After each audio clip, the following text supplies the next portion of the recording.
We are ready to start off with our second session, Breaking Barriers, Enabling the Indian Entrepreneurial Journey. When the current Indian startup mantra is build for the world, here we have some titans from the industry who have broken global barriers and established successful ventures right here in US. I would like to introduce them by starting off with Amarpreet Sawhney. He's the president and chairman of Instylla and chairman of Ocular Therapeutics. He was recognized by the NAE for the development of innovative medical devices, and that have affected millions of patients. He has been named Champion of Change by the White House and an Outstanding American by the choice by the US Citizenship and Immigration Service. He's also the recipient of numerous awards, such as a Lifetime Achievement Award for Entrepreneurship from TIE Boston.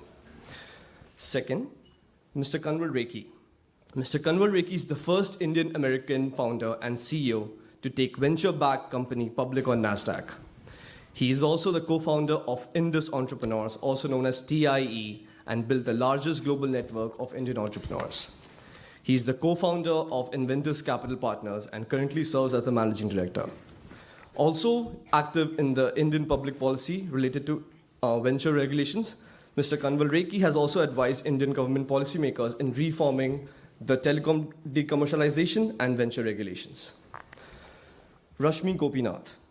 She's a Kellogg alum, graduated class of 2011. She's a general partner at B Capital Group, where she focuses on enterprise software investments in cloud infrastructure, cybersecurity, and AI.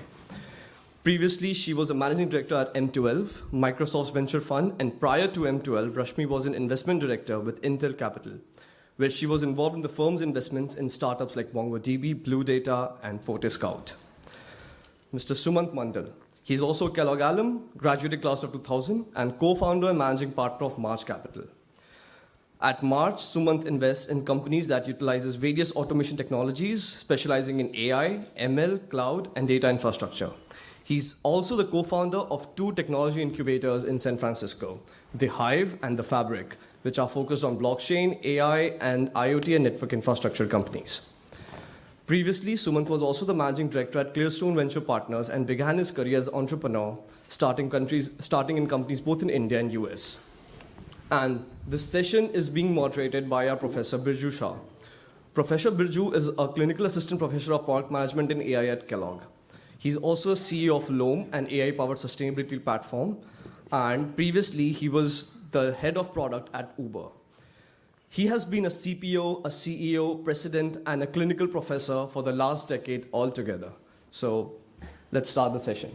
Okay. All right. Well, wow, what an esteemed panel. I'm very excited. I think a way that we should start is let's hear everyone's origin story. A couple minutes on each of your origin story. What I was most fascinated by when I was meeting the panelists before this session is how they just started their journey being an entrepreneur or being an investor. And I think it's very important to hear what we have is a diverse set of investors and entrepreneurs here from different generations as well. So let's just go down and do a little bit of the origin story. So when I arrived in the US in 1967, it was a different world. Yeah, the Indian brand was third world, third rate, hapless people who can't even feed themselves. We had a famine in India in 1966, and where US was shipping a lot of wheat to India to keep Indians alive. So it was a very poor image. And my first day at Michigan Tech, which is 400 miles north of here, a professor looked at me. He said, "You are from India." "Yes, sir. I don't think your education is going to be up to snuff to keep up with the class. And I want to make sure that you don't fall behind. And I want to help you all the extra help that you would need." And then he picks up a phone. He says, "This is a telephone," and he dials and shows me how to use the telephone. "Please call me anytime you need help." And I'm scratching my head because I'm from IIT Bombay, and we thought, we were the best of the best, right? So a month into the class, we had one of those shotgun quizzes, and I aced it. And he told me after the thing, he says, nobody was supposed to ace it. We haven't covered the material yet. And I want to tell you that we don't cheat in America. And I said, well, I wasn't cheating. That was pretty easy stuff. And the second shotgun twist, he stood behind me for a whole hour. And he says, and I asked it again, and he said, if you're cheating it, you're very good at it. so that was the image we had to put up with. The Indians, the brand is different now, but the brand back then was very different. And so, a little bit fast forward my story in Chicago. I arrived in Chicago in summer of '68. If those of you are old enough to know, it was a very exciting summer in '68. Democratic National Convention, Mayor Daley. The story was, everywhere people are mad at the mayors once in a while, but we are mad at our Mayor Daley, right? Mm-hmm. I arrived in Chicago with $10 in my pocket. On a Greyhound bus from Houghton, Michigan, and $4 at the YMCA. I said, I got one more day to survive, if I don't eat much. And so I came out of YMCA. This is like 8 in the evening, and walked down the street. There was a sign saying, help needed. And I was told help needed means, there's a job. So I went in there. You ready to work? Yes. Go back and tell them, Danny sent you. So I went back into the kitchen doing dishes, and I did dishes for 8 hours, and they paid me $10 in cash and said, eat the dinner and take some donuts for the breakfast. So I came out of that thing with $16 in my pocket, my tummy full, and I knew I was going to make it in Chicago. That's awesome. So I used to count how many days I could survive with what I had. And I have always done that in my life.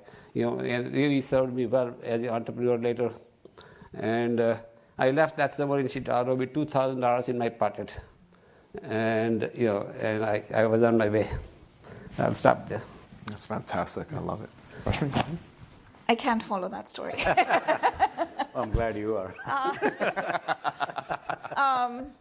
Nothing nearly as exciting, but definitely very grateful for folks like Mr. Rekhi to have paved the path for many of us that have followed many years later. I grew up in India. I'm from Bombay, very proud Mumbaikar. Did my undergrad in engineering in Bombay and then switched into software product development for the first half of my career, built products for tech companies like Oracle and for GE, which gave me, I would say, a very strong foundation in understanding how to build enterprise infrastructure software products. Came to Kellogg to do my MBA, and I would say that was definitely a life-changing decision for me. Had the opportunity post-Kellogg to switch into investments. I'm sure we'll get into it at some point. And then started my journey as a software investor in 2011 after I graduated from Kellogg.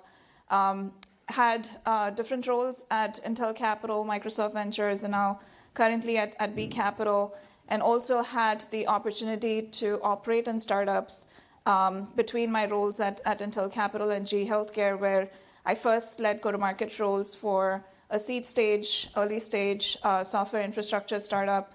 Fantastic learning opportunity and running a variety of different product sales, marketing, business development, all go-to-market roles before we got acquired by HPE, and then went to a growth stage startup in the Valley in the database space where I ran the business development team, and they IPO'd a few years later. So invest in primarily enterprise software, B2B spaces, focused on a number of exciting spaces like cybersecurity and AI, which today is the biggest hype, and have had the opportunity to have invested in over 50 companies over the past 13 years. Fantastic. I love it. Amar? So my journey started out at IIT Delhi. Like my brother, we both went to IIT Delhi. I wasn't smart enough to get into electrical engineering, so I took chemical engineering, whatever would keep me in Delhi. So I finished there, and then the usual choices were there. You could do an MBA, so I applied. I got into all the IIMs. I had one of the best jobs on campus with Hindustan Levers, and I had the scholarship from the University of Texas to do a master's degree. So I figured, a competitive exam, I can probably get in next year again if the things don't work out. I didn't want to start working right then. So I decided, go see the US. Somebody's paying for it. Go check it out. So I showed up in Austin, Texas, didn't know a soul, walked around, found an apartment with 2-3 other people, settled down over there, did my master's, and as I expected in India, I applied through campus placement for, I thought I was God's gift to mankind. So what could go wrong? So I had gotten the best job in Delhi, right? So I applied here, and 30 applications and 29 summary rejections arrived. And I'm like, wow, this is not good. But being an optimistic guy, I said, all you need is one job, so there was still one alive.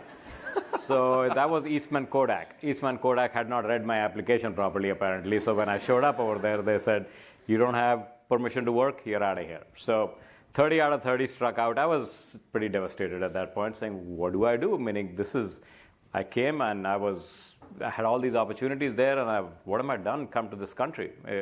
Nobody wants me here.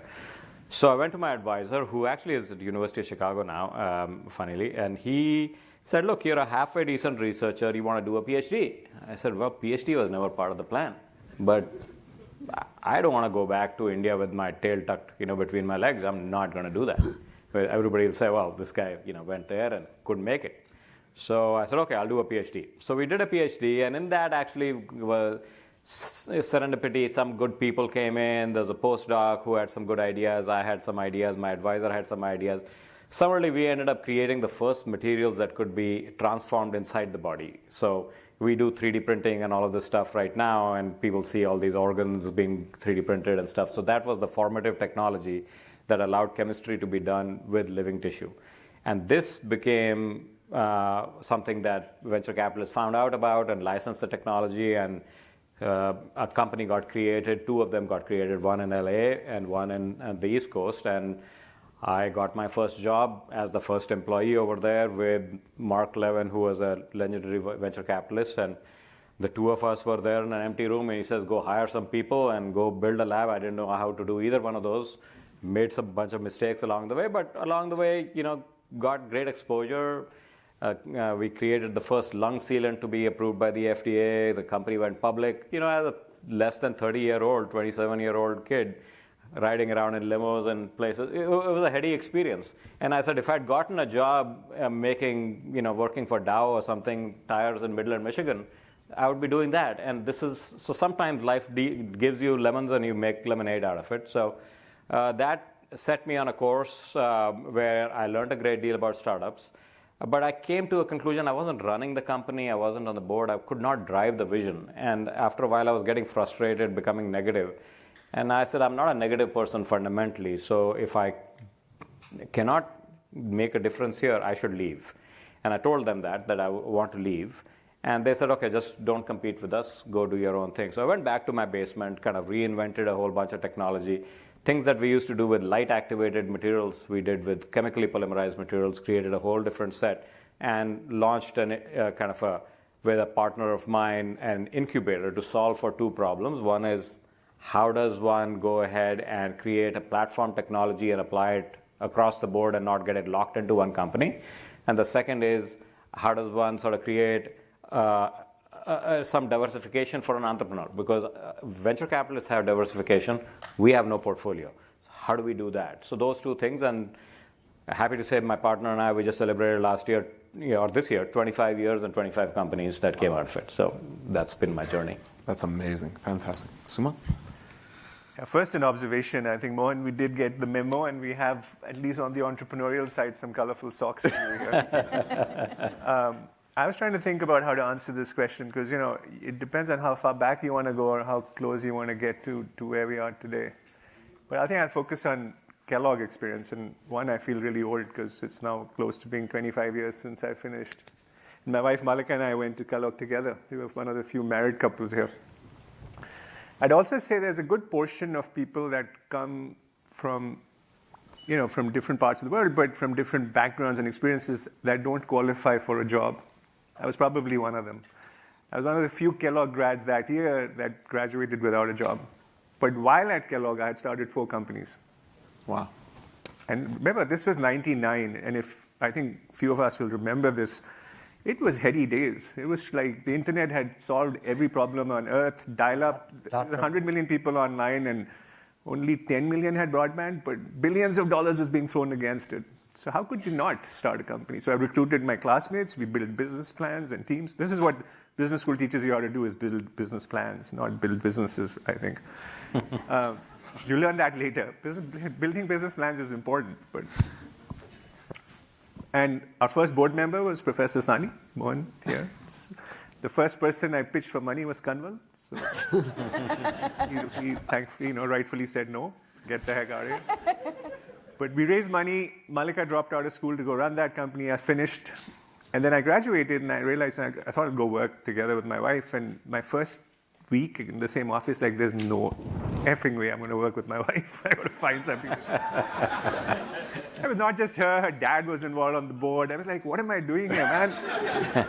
And this was in LA. So suddenly from Delhi, with no plans to stay in the US, I find myself in LA, never having worked for anyone before. So nothing on my resume was recognizable. I'd worked for myself, built 3 companies in India before coming here.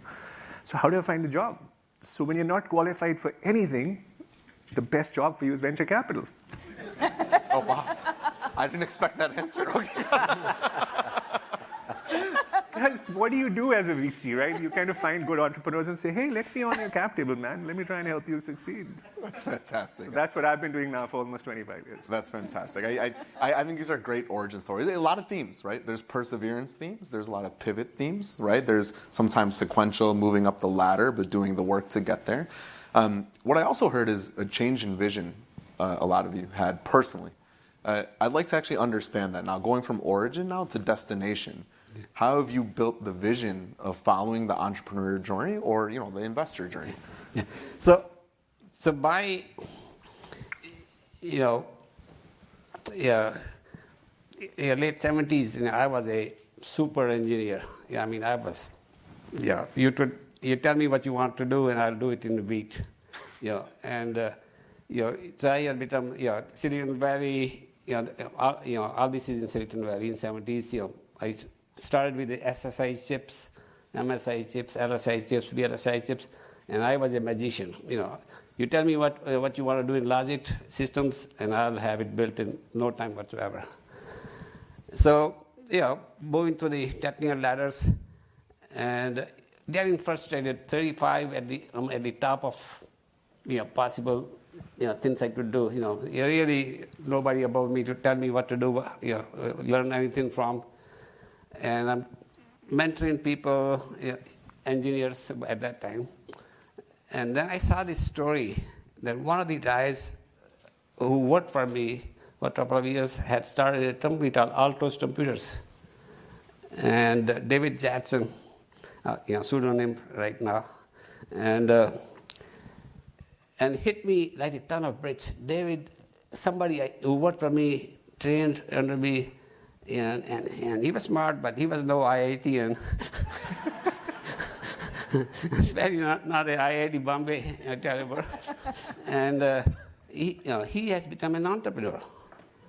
And that destabilized me as an individual. I just would not handle that. What's wrong with me? Why am I working at this job? And I never thought of becoming an entrepreneur till then. And but doing really well in life. You're married, 2 kids, house, 2 cars. Living the American dream. I'm married to an American lady, and so I come home and I tell my wife I want to quit my job and I want to become an entrepreneur. And she starts to get really worried. I'm stable, predictable person, talking nonsense. And she says, am I making you unhappy? And I said, no, dear. Is that David Jackson who's making me unhappy? I can barely thought of David Jackson being an entrepreneur and me being, working with somebody else. And so I told her I have to try my hand. And I promised her that if our kids get in trouble, if there's a family, money situation, I'll eat my pride and go back, get a job. But this is now 1981, For those of you, who are old enough, 1981 was the year IBM PC was introduced. And the world was changing very rapidly. And, so the thought came very quickly in my head, this world is becoming, computers at every desktop. We have mainframes, super micros are being introduced, Unix machine of this type. At that time, Sun Microsystem, a whole bunch of startups back then. Somebody's going to have to network them. And that's what we will do. We'll network these machines. And lucky for me, the Intel, Xerox, and Digital announced a protocol called Ethernet, a Bluetooth, and they also announced at the time that chips will be available in 3 to 4 years, to implement these protocols. And I picked up the Bluetooth and said, I can do that one now. I'm doing the design in my head. And back then we did design on the drafting table, and I had one at home.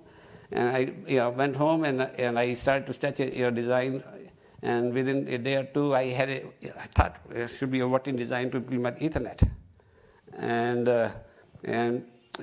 so a couple of partners, Indian partners, one from IIT Kharagpur and PhD, and other from BITS, role medalist from BITS Pilani, and the PhD from CMU, in software, computer science at the time, And three of us started, I was able to build that design and build that board in about a month, hand-wired, prototyped, and you have to have 3 boards built to build a network. And Naveen, the CEO, wrote the initial software, and it worked, and we were on our way. So we had Ethernet and TCP, Ethernet boards for various machines, within 6 months after, like I said, I was a magician, for the digital machines, IBM PC, for various buses, multi-bus, and before we got the VC money, so we had working boards, and a customer, and so one more a bit looking for money. So 3 Indians with a business plan showing up, and every VC, where's the business guy in the team? It was very clear, the business guy in the team has to be a white guy. Indians don't know how to sell, market, manage money, general management. You guys are engineers. We'll give you that.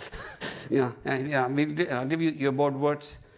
But this one VC looks at us. He said 3 Indians with a business plan. Never heard of an Indian entrepreneur. Has there been an Indian entrepreneur? No, sir. Oh. He said, why not? I don't know. Why not? And he said, but damn good plan. You already have a working boards. You already have a customer. Maybe it's time to try one. And then he looks at it. He says, tell you what, I'll make you an offer, and you have 15 minutes to decide. I'll give you $2 million for half the company. Wow. And yes, sir. No, don't need 15 minutes. Don't need 15 seconds. So we took the offer. That was very fair offer, by the way, at that time. $2 million. Then we put 20% pool, so 40, 20. That was a pretty standard model in the valley. This is now 1982. Back then, and $2 million was it's like that in $20 million now, right? And so we were on our way, and with ups and downs, I was a VP of engineering. The guy from IIT Kharagpur was a Doon School graduate. He spoke English, in a more polished fashion than I did, and he was from a business family background, and he had a super confident. So he was the front CEO, even though it was my idea. I was doing most of the work. Dr. Indersin was the CEO, but he turned out to be a fairly dud, and we went nowhere. And we had raised another couple of rounds of money, but by 1984, VCs were super frustrated. We were always underperforming and losing tons of money. And Inder got fired for a variety of reasons, and I don't want to go into that one. And I had a battlefield promotion of becoming a CEO. And I was told, no more money for you guys. Go see if what you can do. And when I took over, there was maybe a little less than $1 million left in the company. We were burning $200,000, $300,000 a month, and and company was handed to me, and the board and the VCs worked out. So I took that money, I cut the company down to half the size to extend my runway to 8-9 months, and very sharply focused company into TCP/IP and Ethernet for IBM PC, Unix machines, and digital watches. Very sharply, cut the work down by about 90%, and very sharp message, and started to advertise. If you got PC, watch, and the Unix machine, I got a solution for you, and it was pretty instant hit. And a very instant, and within few months, money, sales were happening, money, and I can't go into stories, but I raised the prices 1,000-fold, almost 100-fold in the beginning, from what Inder had priced the thin for software, and by the time we were done, I looked at the prices that IBM and Digital were charging, and say maybe I'm not as good as them, maybe half the price they are charging, for the software. And so within 6, 7, 8 months, we were doing well, making money, profitable. All these VCs came running back. Oh, we knew he could do it. So that's how we got doing. But here's the punchline. Now we are doing really well. Company needs to go public. And Indian CEO on Wall Street, give me a break. So one of the guys says, we have done well. We are all going to be rich. You're going to be rich. But do you want to be rich or do you want to be a CEO? Because Wall Street may not accept an Indian CEO. And I want to be rich, but I also want to be CEO. But eventually, I want to be rich. So we hired a CEO, one from Central Trusting, tall, 6 feet 5 inches, ex-general manager at one of the HP divisions. And he came in the CEO. We went public. Can I have 12 more minutes? Yeah, you could have 35 more seconds. Okay. So HP produces large number of general managers who are completely duds. I have known about a dozen of them now, and 2 of them personally. So we went public. He was done. He got fired by the board. I became CEO, and we did extremely well after that one. And I stayed CEO and did the merger with Novel. Maybe next time around I'll tell you the story there too. So first Indian CEO on NASDAQ. I was part of the IPO. I was the chairman. We had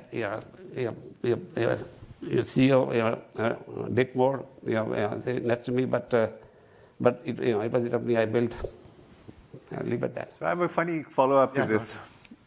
So about 5 years ago, we were looking and working on a project with John Chambers, who had retired as CEO of Cisco, chairman of Cisco, and Pankaj Patel, who's his number 2 guy, who'd been with him for 30 years. Somewhat similar story. He did all the work. John got all the credit.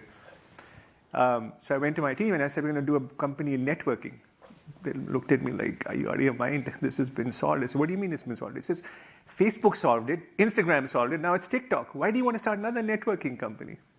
That's where the world has evolved. My own team, which the average is probably under 30, doesn't think of that world anymore. Yeah. But the entire internet runs on it. Yeah, that's right. Yeah. It's the underpinning. It's the iceberg that you don't see for this, right?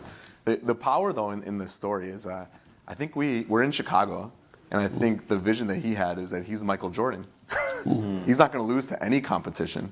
From David Jackson, who, poor guy, is now going to be publicized.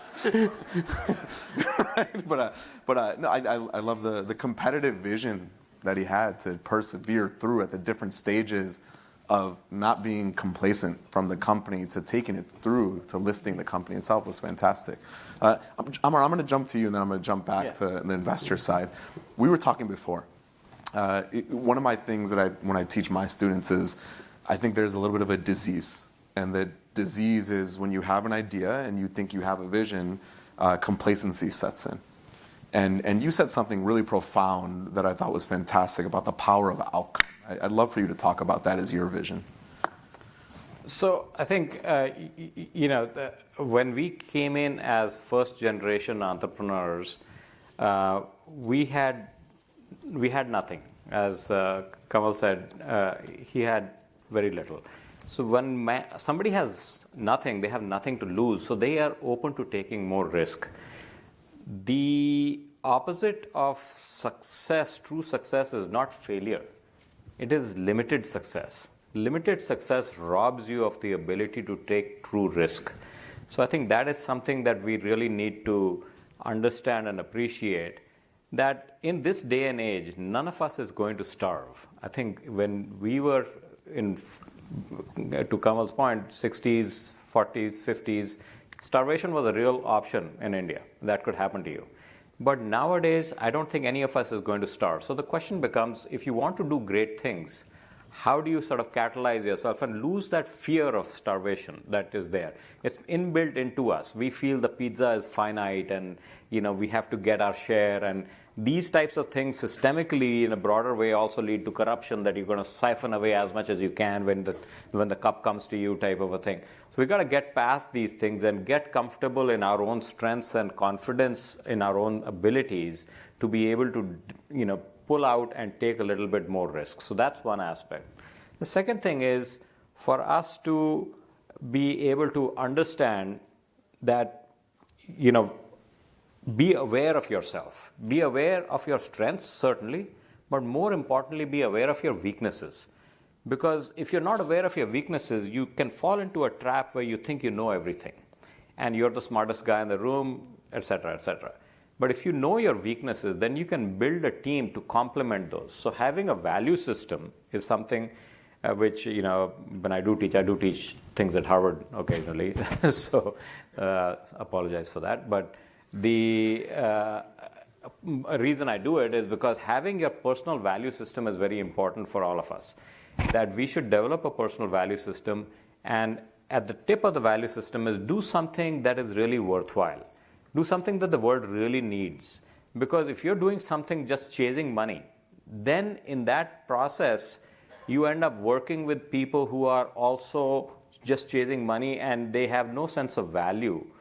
And at the end of it, you will end up losing your soul and not understanding what you're really doing, and you've lost your way. But if you have a sense that this is the direction that I want to head, this is a big problem that needs to be solved, when you go through an inevitable downturn or a difficult, challenging time in your life, and you ask yourself, why are you doing this? Then you say, well, that needed to be done, that's why you're doing it. And you can persevere. It gives you hope. It gives you that guiding light.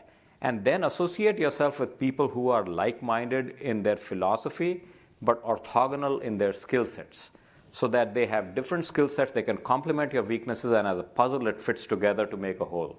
And from that will accrue all the things that some people get too focused on, which is money, fame, legacy, all of these types of things will come out of it naturally as an offshoot. So I think my point is to be able to orient yourself with this thinking and start taking a little bit more risk and snap out of your comfort zone. You're young, you have a lot of time ahead of you, and if you got to be in your bonnet about what if, don't go finishing your career and not having scratched that itch saying, what if I could have done that or not done that. For me, these twists and turns came. All of us will have these forks in the road. And the fork in the road, the question is there a perfect choice or not a perfect choice? I don't think there is any perfect choice. So the only thing, and we cannot, everybody's map is different, everybody's journey, starting point and ending points are different. So there is no magic map that can be handed. It is more of a compass of how to make that decision along the way based on self-awareness and based on how you construct your team. Fantastic. I'm going to react to both of you because I think it's very important. In the Midwest, a lot of the Indians that came in the 60s and 70s, it was family business. It was generational family business. It was about setting up the next generation. From both of you, and Amar, if you don't mind, I think you told me a statistic, And it's a legacy thing. With Indians, it's about leaving a legacy before it's family generational legacy. Your statistic you told me was the companies you've built, you've impacted 1.2 million patients? Every year. Now that's a different legacy. Yeah, so in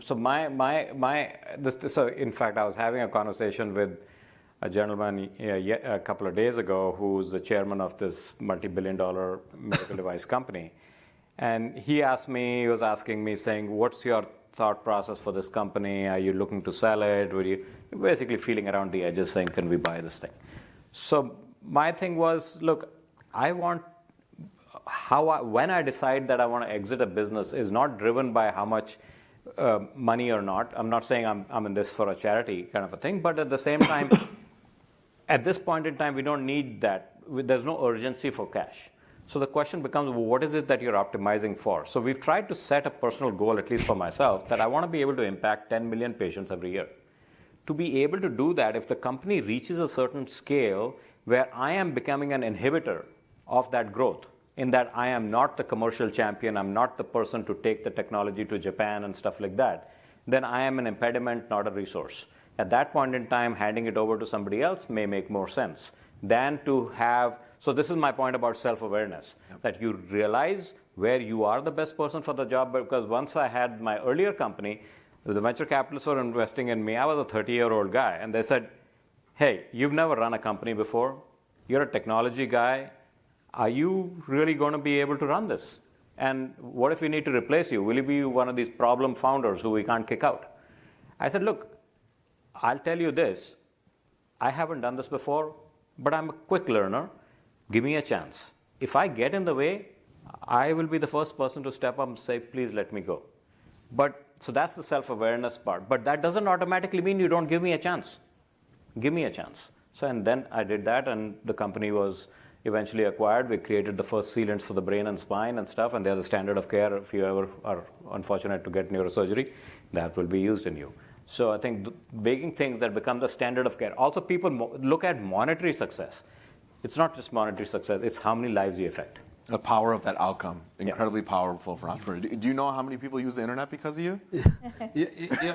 I know the first billion people on the internet were using my hardware and my software. There you go. And that's the power of it, right? Sumant, I'm going to come to you because you have incubators, you've built companies, you're on the investor side as well, too, right?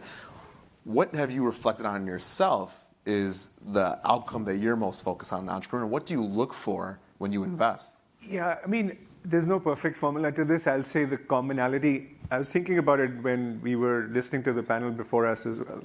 And the commonality in all of this is the quality of people you surround yourself with. So when we look at what success looks like for the companies we've invested in versus the ones that haven't, it's generally been the quality of people. And quality doesn't mean competence alone. Quality has a lot to do with honesty and sincerity. It's the purpose, not just monetary outcome. All of those monetary outcome is a result of all of those coming together. It's the ability to recognize what you're good at, what you need help at, how do you build a team. You know, the best, I'll just say, I use this example in my own portfolio. We have a company that went public a few years ago. We thought it would be worth $10, $15 billion today. It's trading close to $80 billion in market cap. Wow. And it's doing something super important in the world. That's why it's getting there. It's nothing to do with us. It's in cybersecurity, and it's probably the largest platform, cloud-native cybersecurity platform in the world today. But there's 6 people on that team that can play interchangeable roles. Each one could be a CEO of a company that's that strong. But they do it because they want to help each other succeed as much. And that's what I look at finding is how do we want to find people who want to help each other succeed where we can help them succeed. And then what's most gratifying for us is when we see something where some founders work really hard, find that success, and that changes the trajectory of their family's life forever. It's really gratifying, and sometimes, especially for the first-time founders. Yeah, fantastic. The power of community I've noticed with Indian entrepreneurs, it's just how they grew up with the moral compass. Yeah. We always reference our Indian mom, right? And the community that they built. But it's also interesting. Remember, I came from India, so I knew no one in the US after business school. That's right. My first introduction into the world of technology was through TIE, which Kanwal created. The first 6 investments I made was in people I met through that organization as I got engaged more and more into that. Now you grow from that. It's not just that. That's a different value you can bring to the ecosystem. I used to laugh. Half my job is translating Indian entrepreneurs into English that other investors can understand. Communication was a challenge. It is a challenge for people who come from that. Less so now than it was maybe 2 generations or a generation ago. Fantastic. Rashmi, I'm going to transition to you in the future way now. So you're investing in AI. Every student I have in all my classes right now is doing something in AI. And they're always asking me, how do I pitch myself in differentiation? What are you looking for? What are you looking for in an Indian entrepreneur pitching you companies in AI for you to invest in? What are some of the traits that you hope that they have? Yeah, I would say this applies beyond the race that the founder comes from. The key thing right now, I would say the challenge as well as an investor in AI is just given the amount of noise and momentum in this space is every company pitches itself as an AI company.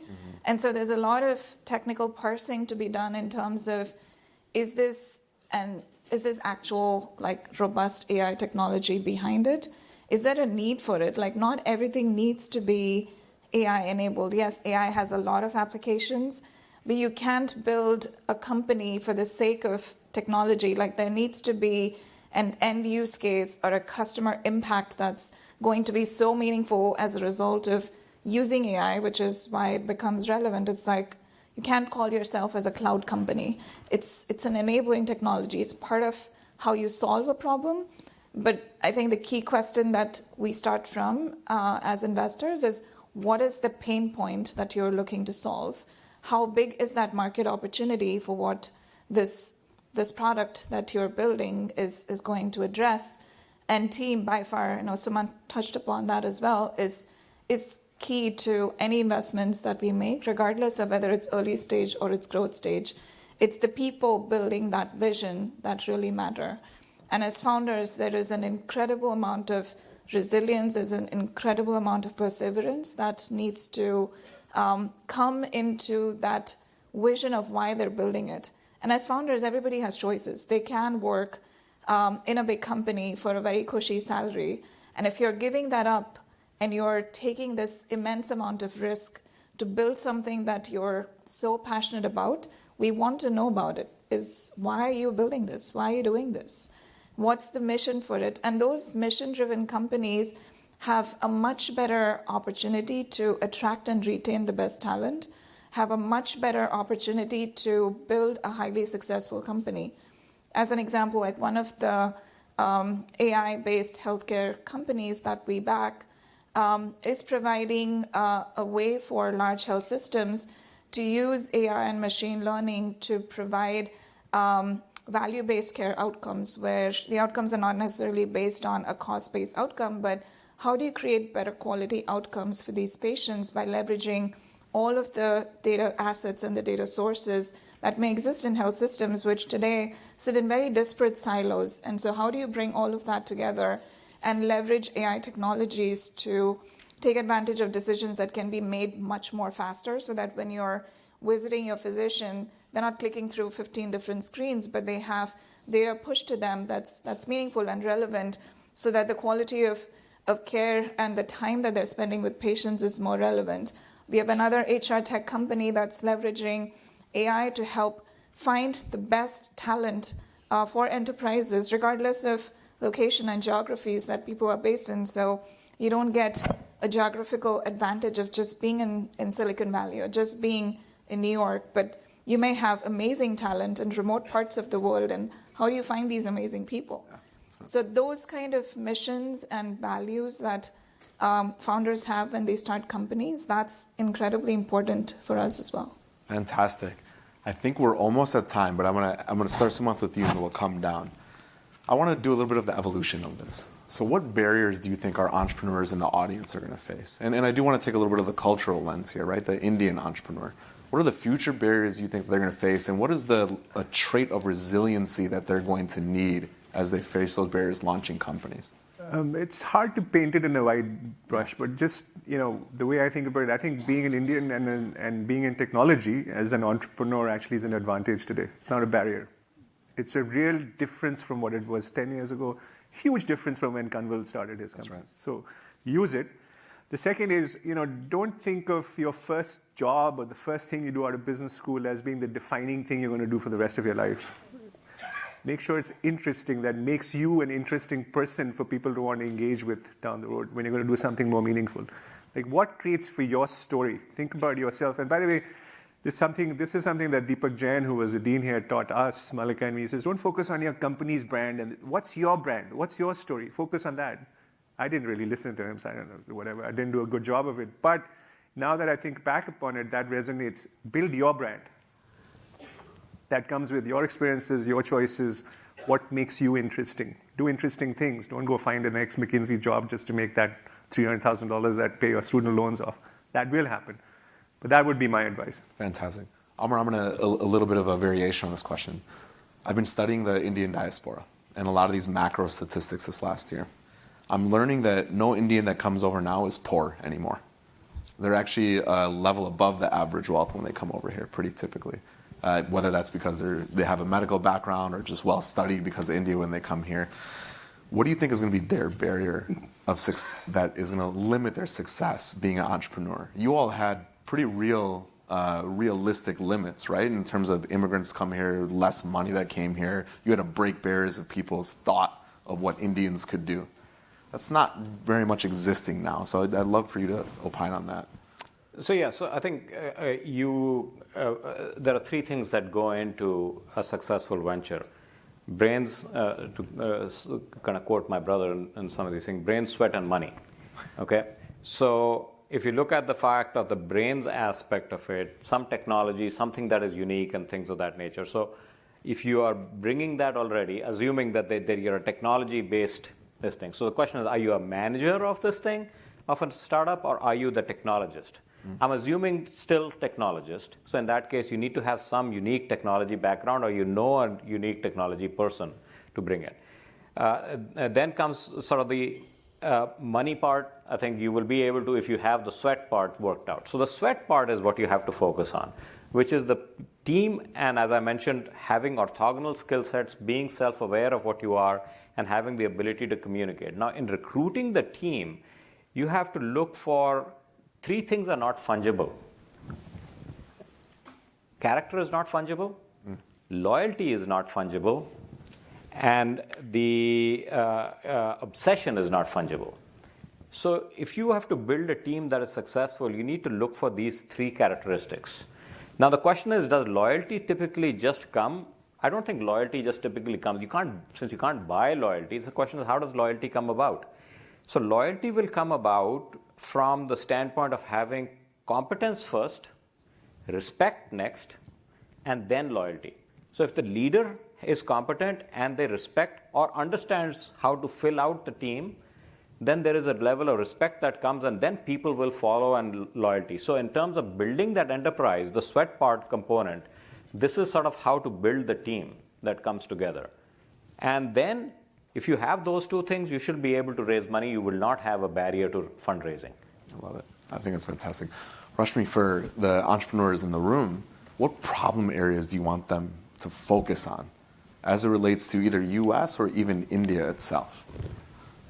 Yeah, I would say that if we think about the evolution of startups in India, the first wave of startups were primarily in the B2C space, where we had really great successes with the likes of Flipkart and a lot of companies that were building consumer marketplaces. I think the next wave was in fintech startups, where we saw companies like Paytm and PhonePe and a lot of these other companies that I would say gave the Indian masses and the population the ability to leap start, even many of the Western economies.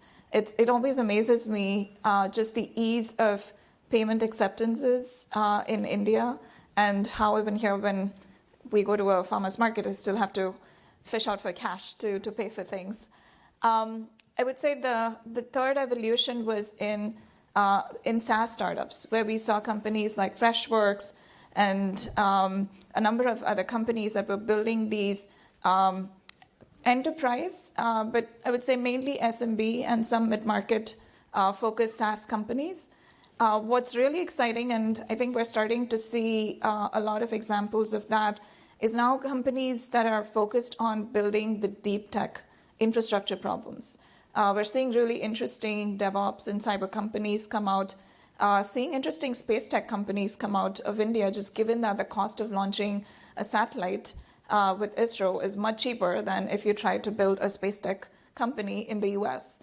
AI, I would say, creates an immense amount of opportunities in terms of just leveling the landscape for how easy and simple it is going to be able to spin up a GPU instance and apply your ideas into building a startup that can really help change the way we work, we live, not just in India, but in probably on a global basis. So I would say the opportunities that exist to build a company at a much more cost-efficient way in India and still get a tremendous amount of investor interest given the number of successes that we have seen come out of the country is fantastic. So I would say tons and tons of opportunities. We're all watching for these companies to come up. And in the US, if you're looking to build a company here again, I think the same things apply. The cost to start a company now is much cheaper than what it used to be. Being able to get started in the cloud, being able to leverage a lot of the open source technologies that are available, AI projects that are available, it becomes really easy. I think the key question to ask yourself is what I'm trying to solve. Like, is that something that's a completely new greenfield opportunity? Is that replacing an existing process or an existing product that was just too cumbersome and too difficult to solve, and I have this unique opportunity to be able to solve it differently? So is that pain point big and large enough for this to become interesting? You may not have the entire vision figured out on day one, but as long as it's a meaningful pain point that addresses a large enough opportunity, it's a market that's interesting, you understand the competitive landscape, and you formulate together a team that compensates for the gaps that you may have. I think that's what gets investors excited. Fantastic. And Kanwal, I'll end with you. Your legacy is set. You went through a journey to get here. What do you expect from all of them to build on your legacy? Yeah. So, my first advice would be, don't be a day late and dollar short. Be a force of nature. Put yourself in a position, get yourself in a very uncomfortable positions. If you are comfortable in life, you start to stagnate very quickly. And one of the things I've learned is to be a force of nature, you have to put yourself in impossible situations, and don't lose your confidence. You just have to prove it that you have stood up better than the next guy.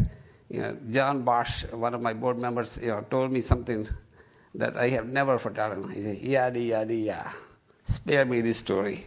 Show me the numbers. Show me the numbers. Your story, your achievements should shine through your numbers. Everything else is just fluff.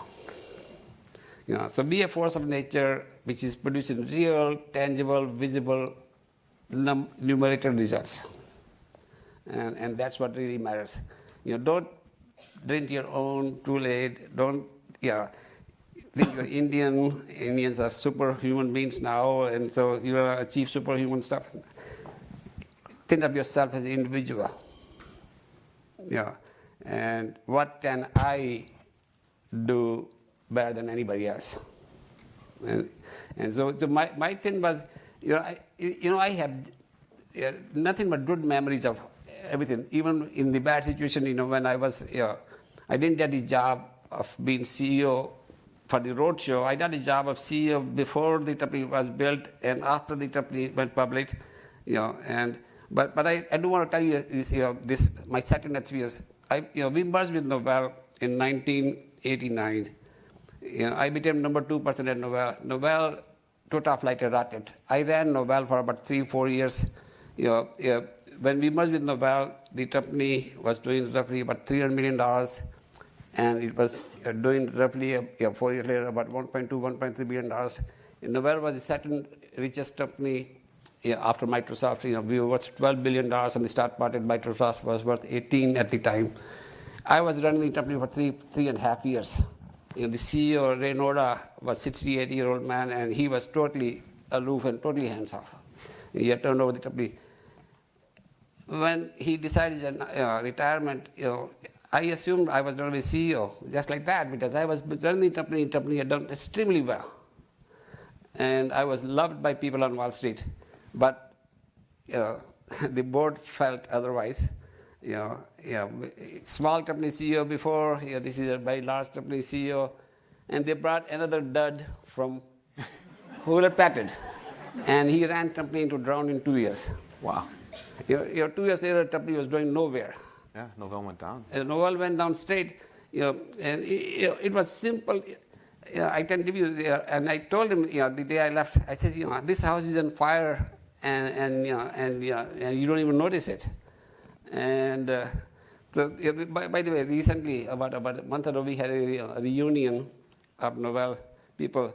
The guy who didn't let me become the CEO came and said, we really made a mistake that time. Because now the Indians are CEOs everywhere, right? The story I heard, that IBM had a board meeting and says, where is our Satya Nadella? When do we have an Indian CEO? The boards are having that discussion now, right? Yeah, that's fantastic. Yeah. So, but you have to be a force of nature. Eventually, it will shine, should shine through your numbers. Fantastic. Well, I want to thank the panelists. Appreciate you. Thank you.